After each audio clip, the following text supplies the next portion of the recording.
Hey everyone, welcome back to How to Train Your Gavin. I wasn't going to do any book hauls for 2021, or at least I was just going to do them sporadically throughout the year, and I genuinely did not want to do one for January. However, I did end up getting quite a few books in January, so I thought it would be probably best if I just did a January book haul and hope that I don't splurge as much in February and March, so that I can maybe do like a 2-month, like a bi-monthly kind of book haul kind of deal. But again, I don't think that's going to happen, but I am going to try. Fortunately, I did get quite a few of these cheap. I got some of these sent to me, so those are the books that I'll start off with. I'll start off with the books that got sent to me, and then I'll go into the books that I paid for. I have changed up the lighting a little bit in this video just to see if it works. I hate the way that my lighting changes so much during a video. It can go like really blue or really yellow. You don't want to know this anyway. I've changed the lighting, okay? So the first book that was sent to me was from HarperCollins, and that is When We Got Lost in Dreamland by Ross Welford. So I'm actually going to start this video off with an unhaul. I do not want this book, and I also have all of Ross Welford books that I'm going to be unhauling. I didn't know this at the time when I did my unhaul video last month, end of December. But Ross Welford did say some really horrible and vile things about me after the whole Twitter drama stuff happened. So it was really upsetting to find out about, not gonna lie, because I do have all of these books signed by Ross Welford. And, you know, it is a little bit heartbreaking to know that an author I've met and genuinely thought I would like his books turns out to be quite a nasty person. So, I mean, yeah, they're all signed, they're all personalised, and I don't know what I'm going to do with them, but they're leaving this house, and I never want to look at them again. So thank you so much, HarperCollins, for sending me this. Unfortunately, I'm not going to keep it. And I hope that is the last time I will have to do that kind of unhaul in any of my videos. It is just absolutely heartbreaking. It's heartbreaking. Everything that happened at the end of December, it really opened my eyes up to a lot of people, and maybe there are more authors who said horrible, nasty things about me behind my back that I don't know about, just like Ross Welford did. So, I mean, hopefully I'll find out and I can get rid of their books as well. So, anyway, carrying on with the book haul. I actually feel good starting off a book haul with an unhaul, because it makes me feel a little less bad about putting more books onto my shelves. So it's good. That leaves a nice big hole on my shelves for these books. A huge thank you to Scholastic for sending me The Night Silver Promise by Annalise Avery. You might notice something about this book as well. It has my name on it. So it does have this incredible wrap that goes around it. This is an ARC copy. This book comes out on May 6th, which is the day before my birthday, and I'm so excited to read it. It sounds so great. It came with dragon treats, which I've already ate, so I can't even show them in this video. And then on the back it has like this kind of personalized prediction kind of thing. That is, when it was sent to different people who got these arcs, it has this different kind of star sign prediction thing. So mine says, your track is constantly unfolding, your stars are strong, they give you the strength to rise and succeed, you are on the verge of significant change, embrace it. If 2021 can bring me change, then that would be incredible. I'm already changing things by getting rid of shitty authors' books, so. Okay, so that was actually my destiny based on a track of stars, and the world in this book is based on science. Our main protagonist, Paisley, is told that she's going to die according to her stars on her 14th birthday. Also, her mother's disappeared, just to tick that one off. But she has to get the help from her dragon-touched brother called Dax. So yeah, I'm really excited to read this one. I also got sent The Tigers in the Tower by Julia Gould. I also got sent The Tigers in the Tower by Julia Golding. This was sent to me from Lion Hudson Limited. This one is about Sahira and their family are on their way to England to deliver 2 majestic Indian tigers to the menagerie in the Tower of London. Tragedy strikes and sickness steals Sahira's parents from her on her journey. Left alone in London, Sahira finds herself confined to a miserable and dangerous orphanage. And it looks really good. Like, thank you so much for sending it. I had not heard about this book. I believe this might have come out a year ago or so. I don't know, but it's quite a recent book. The Incredible Scholastic also sent me The Graveyard Riddle by Lisa Thompson, and I absolutely adore Lisa Thompson. I think she is a fantastic writer. This one follows Melody Bird, and she comes across a strange boy called Hal, and he tells her he is like a secret agent. There are apparently riddles in her graveyard that Melody must try and decode, so I'm not too sure what to expect with this one, actually. I know Lisa Thompson does write some really great hard-hitting middle grade books, things that have some really great themes to them, so I'm really interested to see if this book will make me cry. Plush Compressed then sent me How to Be Brave by Daisy Mae Johnson. This one comes out in July 2021 according to the cover. So this one actually follows Kayla, and she is sent to live at the School of the Good Sisters, which is run by nuns, but the nuns much prefer lessons like aircraft maintenance, camouflage skills, and apparently cake. Lots and lots of cake. So I think this is going to be like a really female empowering book. So I'm gonna stop saying I'm really excited to read it, because of course. But this was a nice surprise. This was not on my radar at all, but now it is. So I hope that I will get something from this. This one is rather special to me, actually, because Baby Alston, Amari and the Night Brothers. This is the American version, and what makes this one so special is that after the interview I did with Baby Alston on Friday, January 22nd, which I will link again in the description box. If you have not checked out that interview, do check it out. He is incredible. I absolutely love him with my whole heart. He's honestly a great person to interview. But after that interview, he ended up sending me this book himself, and he did sign it too, so I'll show you what he wrote. It says, "To Gavin, thanks for everything, Baby Alston." Honestly, this is one of my favourite middle grade books. I did read this one last year and absolutely loved it. This one does follow Amari, and she has a missing older brother. One day she ends up finding a suitcase with an invitation from her brother to go to the Bureau of Supernatural Affairs, which is a place where people get trained to be like junior agents in the world of the supernatural. It's very Men in Black-esque, but it's a fantastic book. I absolutely love it. This is the March Middle Grade Monthly Book Club pick, so if you haven't read it yet, do pick it up, read it for the Middle Grade Monthly, and oh, it's so good, it's so brilliant. So yes, thank you again so much, Baby Alston, for sending me this book. It means the entire world to me. Thank you so much. Not too much under the dust jacket there, just the kind of like the stars on there. And then the only book box that I got in January was Cinders Sparrows by Stefan Bachman, and this one was in the OwlCrate Jr box, which I will link down below too if you haven't already seen it. Let's see if there's anything under the dust jacket. I always end up forgetting to check. Not really. It's just like a little embossed tree kind of thing. This one follows Zita, and she ends up getting an invitation from a scarecrow who the invitation pretty much tells her that at Blackbird Castle there was a dynasty of witches that lived there, and Zita is, I think, the last remaining witch from that dynasty, and she ends up going there. She learns spells, she learns all sorts of stuff. So I am really excited and interested to see how this plays out, because I just love anything to do with witches. So this, I think, is going to be a fantastic choice from OwlCrate Jr. Cannot wait to read it. I do actually have 2 OwlCrate Jr boxes to unbox. They came pretty close together because they were so delayed from the whole lockdown situation in the UK. But this one was the November OwlCrate Jr box, which I got at the end of December, and then I unboxed it at the start of January.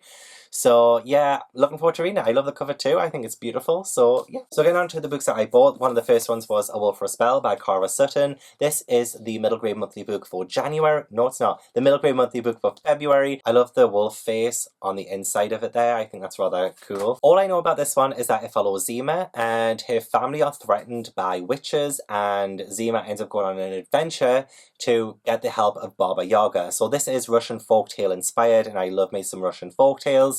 And I've heard fantastic things about this one so far. A lot of people are reading it for Paulathon, and I've seen quite a lot of 4 and 5-star ratings for this one. I also, again, adore the cover. I love the colour scheme of it. I don't usually see books with this kind of colour scheme, so I think it really stands out, and I think it's going to be a fantastic book for Middle Grade Monthly. Then we have Root Magic by Eden Royce. This was one of my most anticipated books of the year, and I recently read it. I think I finished it yesterday. I adored this one with my whole Whole Heart. This was fantastic. 5-star read, one of the best middle grades I've read in a while. So this one follows twins, Jez and Jay. They live in South Carolina in 1963, and their family practices root work, and that kind of family magic protects them from boo hags and hanes.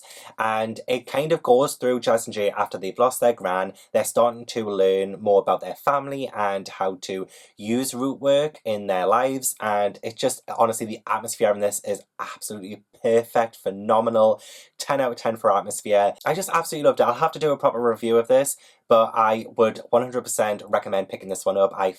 It's just freaking fantastic. But yeah, I will stop talking about this one. However, I did haul it in January and read it in February. Then I also picked up Tristan's Strong Punches a Hole in the Sky by Kwame and Balia. This one was so hyped last year, and I just didn't pick it up because I was waiting for the paperback. Now that the paperback is out, I picked it up. I think it's going to be a fantastic book. This is in the Rick Riordan Presents line, and again, not much I know about it. I know it explores African American mythology, and I believe the main character is in a car crash with his best friend, and his best friend dies, and it leaves our main character feeling quite guilty. I think a creature tries to steal his diary, and Tristan ends up punching a hole in a tree, and it opens up the world to, it opens up a chasm to Mid-Pass.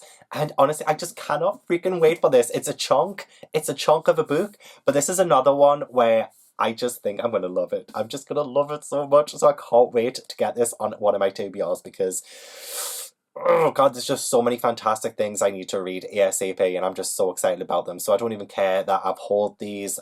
I wanted them, and I cannot wait to read them. I really can't wait to read them. I also picked up The House at the Edge of Magic by Amy Sparks, and I was supposed to read this. I did a Twitter poll and everything, and I was like, oh, which book should I read for the last day of January?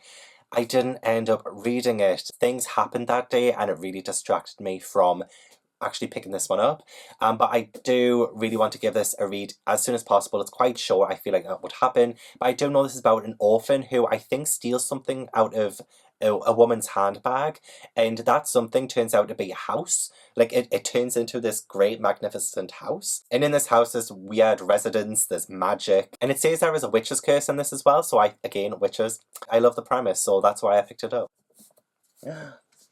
Oh shit. Then I also picked up Three Keys by Kelly Yang. I just recently read Front Desk by Kelly Yang. That was sent to me in December from the publisher, and I didn't realise that the first two were coming out at the same time in the UK, because they just came out. They were published by Nights Of in the UK, but they came out a couple of years back in America. I can't really tell you what this is about because it's a sequel. However, Front Desk does follow Mia, and her parents have immigrated from China, and they are living in America. They end up running a motel together. It's kind of autobiographical because Kelly Yang, that was what she did when she went to America with her family, and it was just the most incredible story. I absolutely love Front Desk. I thought it was a fantastic 5 out of 5 read. Cannot wait to read this. I did see Ashlee from Bookish Realm give this such a good review recently, but yeah, I would urge everybody to pick up Front Desk because I just thought it was fantastic. And then this one's popping up again, Amari and the Night Brothers by Baby Alston. This is the UK edition. I had pre-ordered this one, so when I pre-ordered this and it came and everything, Baby Alston then sent me the American version of it, which honestly I love that cover as well. But just don't think I'm shallow because I own more than one copy of Amari and the Night Brothers. This was my pre-order. It was a signed exclusive edition from Waterstones. It has like silver sprayed edges, which I don't think will come through on the camera very well, but they are like shimmery silver sprayed edges, and it is signed. It is a limited signed edition as well. However, I do have my personalized signed edition as well. Honestly, I love Amari so much. I won't tell you what this one is about again, but I loved Amari and the Night Brothers so much. I would urge every single person to read it. I do want to say as well though that Jaleesa from Bounded and Bookmarked, she has read this recently as well. She gave a phenomenal read and vlog review of this book, so I will link that down below as well. Please do check it out. I think it's fantastic. Before I put it down, I will show you what is under the dust jacket. So for the UK, under the dust jacket, it has Amari and the Night Brothers, and it's surrounded by stars, and it's nice and shiny, and there's like the stars carry over on the back as well. So I love it. I think it's so cool. I probably prefer Under the Dust Jacket on the UK cover, but I like the US cover of Amari more. And I do have a UK versus US book cover, middle grade edition kind of video. I will also link that if you want to give that a watch. But I do have the Amari battle on there as well. So spoiler alert. So as I was talking with Baby Austin, he did recommend Maya and the Ryzen Dog by Rena Barron, and I've been eyeing this one up for a while actually, but it was a little bit harder to get hold of in the UK. It's not even available on Amazon, but I did manage to get it on eBay. Shall we see what the dust jacket looks like? Okay, nothing really under the dust jacket, it's just purple. So this follows Maya, and she is one of the only people who can see colour drain from the world, and she doesn't really know why that's happening. Her father is a guardian of the veil, and he ends up going missing, so that leads Maya to go on this incredible journey to find him.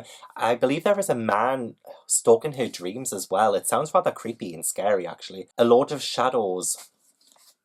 It sounds dark and I cannot wait. I know there's a sequel coming out in November, so I do want to read this before that comes out, and hopefully maybe interview Rena Barron on my channel. I think that would just be incredible. I love her to bits. But anyway, yes, I'm really excited to give this one a chance. Baby Austin did recommend it, and I think he's incredible, so I trust his judgment. Another book that I was really excited to get in January 2021 is Take Back the Block by Crystal D. Giles. And this one follows a young boy called Wes who lives at this neighbourhood called Kensington Oaks, and there is a really powerful real estate developer who wants to, I think he wants to does he want to demolish it?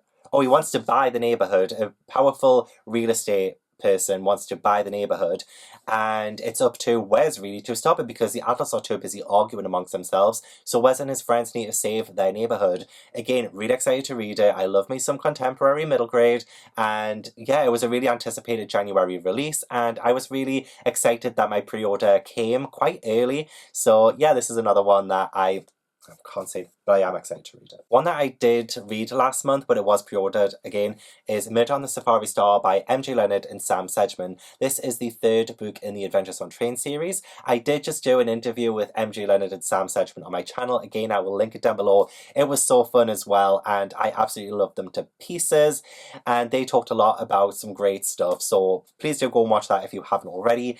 But this one does follow Hal, who is like a little mini detective at this point, but he ends up joining his uncle on all of these train journeys from around the world at this point as well, and he ends up solving cases. So in the third one there is a murder on the Safari Star, and that is set in South Africa. It's just a gorgeous book. I absolutely love it, and I thought the mystery was so well done, so I would highly recommend the Adventures on Train series. The crime seem to be getting even more dangerous as they go on, so I'm really looking forward to the next book which is coming out later this year. But this was a fantastic book. This was my first 5-star in the series, so we can only go higher and higher from this point on, I think. So yeah, again, check out that interview because I think it was fantastic, if I do say so myself. Speaking of interviews, I will be interviewing the next author too. So the next book is Me, My Dad and the End of the Rainbow by Benjamin Dean. I adored this book. I read this one as an ARC last year, and honestly, this is the kind of book I wish I could have given to myself as a kid. It is fantastic. It is an LGBTQ plus middle grade. I just can't praise this book enough. I cannot wait to talk to Benjamin Dean on Friday, so I will leave a link to that interview down below as well, because you can set a reminder so that when we go live you can get a reminder for it. Do not miss it. But this one does follow Archie, and there is some kind of secret that his parents are keeping from him because they seem to be fighting now. They used to love each other but now they don't, and then Archie finds out that his dad has come out as gay, and then he ends up going to a pride festival to find out what being gay actually means. It's just a beautiful, heartwarming, powerful story, and none of that was a spoiler, don't worry. It's like pretty much everything is told to you anyway, but it's just the journey of it. It's just, I love Archie so much. I think this book is phenomenal, fantastic, LGBTQ plus middle grade. There needs to be more of them, and yeah, this was great. So this is a Waterstones exclusive one because why not? Another pre-order that actually came quite early. It isn't supposed to come out until tomorrow. Same with Mid on the Safari Star and Me, My Dad and the End of the Rainbow, but that is A Tangle of Spells by Michelle Harrison. This is the Waterstones edition, so it has the teal sprayed edges, which I adore. It really matches my first two, which also have sprayed edges from Waterstones, and this is the third book in the Pinch of Magic series by Michelle Harrison. Adore this series with my whole heart. Again, I've already read this one because I read it as an ARC last year, and this was another 5 out of 5 star for the series. This series can do no wrong in my eyes, but just follow the Wittershin sisters, and they have a little bit of magic. They have like magical items that help them to kind of overcome some magical stuff that happens around them. In this one, they go to a new place where there is like TikTok Forest, which was just like this amazing addition to this world, and other creepy creepy stuff, actually. This kind of made me think of The Haunting of Hill House, but for kids a little bit. And yeah, some of like the neighbors were a bit freaky. So it's just so good. It's brilliant. I would go as far to say that this is brilliant. So yeah, of course I pre-ordered this as soon as it was announced. So the next 3 books are all from the same series, but the first one I got from eBay, and that is the Lost Box Scrolls, which is part of the Edge Chronicles by Paul Stewart and Chris Riddell. This one is 4 short stories from that world. The stories were released, I think, separately as Will Book Day books, and some of them were A novellas, I think, or A short stories, but they were all bound up into this one. So I really want to reread the Edge Chronicles series, so I do have books 2 and 3 of the Rook Saga in the Edge Chronicles series. So we have Vox, and we also have Freyglader. And I think there are 4 trilogies in the Edge Chronicles now, and plus another one. There's quite a few books in that series now, so I need to get one more trilogy. But I am planning on reading a trilogy a month, and hopefully doing some kind of catch-up series vlog kind of thing. So that is on my mind at the minute. But then I realised after getting all of that all 4 of these short stories are in these books. Like, they've been added to the re-releases of these, which I now have. So like, I didn't actually need to buy this book. However, this was only 99 pence on eBay, so when in Rome. So getting on to the YA and the adult books then, because all of that was middle grade. I can't believe how much was middle grade there. But I did get Concrete Rose by Angie Thomas. I really do adore Angie Thomas's writing style. I think she's a fantastic writer. This one follows Maverick, and his father was a drug lord who was sent to prison, and then Maverick ends up finding out that he is also a father, which turns his world upside down. This one is set 17 years before The Hate U Give, and this is also the Waterstones exclusive. So I have On the Come Up, which is also Waterstones exclusive, so it matches very nicely with that one. So yeah, really excited to read this one. One that I'm not 100% excited to read, but I got it because I have the first 2, and I really want to complete this trilogy and like finish it out, because I feel like I'm just like being a bit too hard on the series, but I don't know, I might have to reread from the start again. But it is A Vow So Bold and Deadly by Bridget Chimera. I feel like everybody knows what this series is about, but it is a Beauty and the Beast kind of retelling where I think her name is Harper. Yeah, Harper. She ends up getting pulled into this other world from Washington DC to this like fantasy world where there is Prince Ren, and he's like the Beast. It is Ren, isn't it? Yeah, but I don't really like Ren, so... But I do like Grey. So I'm going to read this one for Grey, I think. So there are parts of this that I'm excited to read, and I do want to complete this trilogy. But yeah, and I got it quite cheap as well, so I thought, why not? Let's do it. Let's just do it. Maybe this will change my whole entire outlook on this series, maybe, hopefully, I don't know. I'm hopeful. I am hopeful. I'm not going into this thinking I'm going to hate it. I do hope that this is the best one in the series so far, because I did think the second book was better than the first book, but I still give the first 2 books 3 stars, which aren't bad ratings though, to be fair. So yeah, either way, I've got this one, and I hope it exceeds my expectations. That's what I hope. And then the adult books I got were Sex and the City by Candace Bushnell. I'm going to do a reading vlog / review video for this because I'm so excited for the new Sex and the City series. Although it doesn't have Samantha in it, she is my favourite character. She is my all-time favourite character from the show, and she's not going to be in it. However, I really wanted to read this one actually, so it made me pick it up. I thought, I may as well do a little cheeky vlog or a cheeky review of this book. I've heard it's quite different to the TV show though, so I'm going in with low expectations because Becca also does not like this book. I'm still excited to read it though. I'm still looking forward to seeing how different it is to the TV show and doing a video for it. Hopefully next week actually. I want to read it for Valentine's Day week. And then I think I want to talk about the next 2 together because my pre-order for The Mask Fallen came by Samantha Shannon. I am so excited for this book, mainly for Boneathon, but also I did end up getting the Bone Season, the first one, in hardback, because guess how much this was on eBay? I just saw it. £12. This was £12 on eBay. I was like, wow, I've seen this go for hundreds of pounds. So if this is £12 and it's genuine, then I've scored here. So I got it. It had the picture and everything on, but I was still holding reservations about it until it came. And it came quite quickly and in such good condition too. And it's like the genuine hardback. I'm so glad that it came out. Honestly, I'm thrilled. But it does have that under the dust jacket, which is pretty cool. But yeah, that is the firstborn season. So the fourth book, The Masked Bowling, has just come out, and I really want to support Samantha Shannon. Let's see what under the dust jacket looks like for this. Oh look, it's black. It's like the same kind of thing, but it's black. Now I need the Mime Order and the Song Ryzen in hardback, and I don't think I'm going to be able to get them for a while. This is also the signed one from Waterstones 2. I've heard this has destroyed quite a few people, so I'm excited but also really scared to read it. Like, so scared to read it, but so excited. Like, I think it's going to be brilliant. That's those books as well. I'm really happy to get them. So yeah, do check out Bonathon if you want to join in on that. There will be a live show for The Masked Bowling early March, so I will be reading it this month. So that's it. That is my book haul for January. It does feel quite extensive, but that is because I did have quite a lot of books pre-ordered. And I know I shouldn't have done. I shouldn't have had that much pre-ordered, but I did. And I'm always going to read them. I will read the books I pre-order. So yeah, I don't know why I feel the need to defend myself. Sorry. But anyway, yes, thank you so much for watching. I hope you enjoyed it. Let me know what you got in January in the comments below as well. I'm really excited to see what books you hauled recently. But yeah, I hope you enjoyed the video. Please leave a like if you did and subscribe if you haven't already. And I will see you in the next video. Bye.